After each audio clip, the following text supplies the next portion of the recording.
A reading from the Holy Gospel according to St. Luke, chapter 5, verses 1 to 11. The passage is taken from the Message version of the Bible. Once, when he was standing on the shore of Lake Gennesaret, the crowd was pushing in on him to better hear the word of God. He noticed two boats tied up. The fishermen had just left them and were out scrubbing their nets.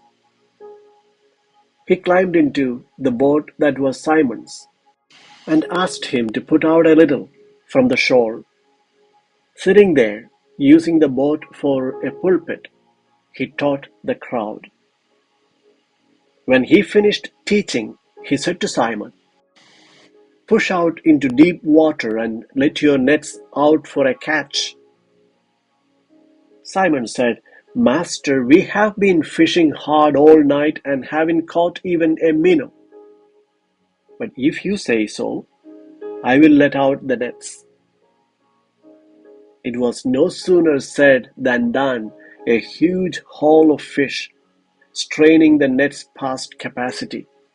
They waved their partners in the other boat to come help them. They filled both boats, nearly swamping them with the catch.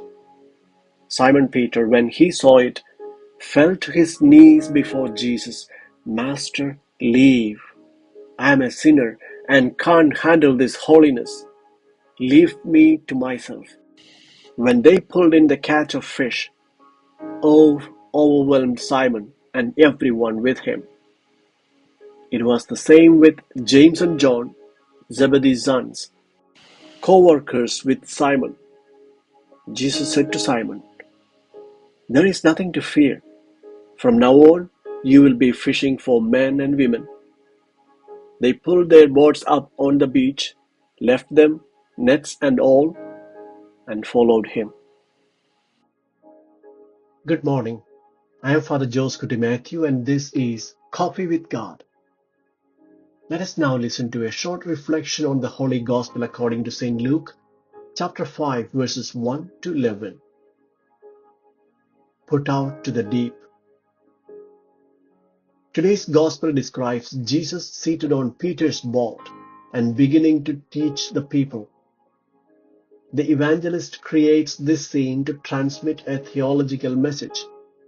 Jesus proclaims the Word of God not only during the liturgy on Saturday and in the settings and places of worship, but in all contexts. He encounters people in their workplaces and in their actual life situations. Jesus is seated on Peter's boat, symbolizing the Christian community. The boat does not contain only exceptional, holy, or perfect individuals.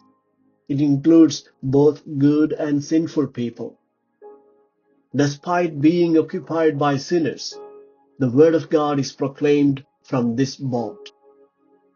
The Word is followed by action. At the Master's command, the disciples are asked to throw their nets to catch fish. Inspired by the Gospel, the Christian community is sent out into the world's streets to fulfill its mission of casting into the deep for a catch. Peter hesitated to cast the nets because he felt it wasn't the right time to fish. However, he ultimately chose to trust and obey. This is a common experience among those who preach the gospel. Despite our best efforts, we may feel disheartened by the lack of results. But the gospel encourages us to have faith. After the incredible catch, Simon throws himself at Jesus' feet and admits his own unworthiness by saying, "Leave me, Lord, for I am a sinful man." This reaction mirrors those of others who encountered the Lord. Moses covered his face in fear, we read in Exodus chapter 3, and Elijah covered his face with his mantle in the first book of Kings chapter 19. Now, Peter also feels sinful and confesses his unworthiness. The mission of the church is to rescue individuals from their despairing state of being overwhelmed by violence and animosity, conflict and ethical decay, all the forces of evil that devastate God's magnificent creation.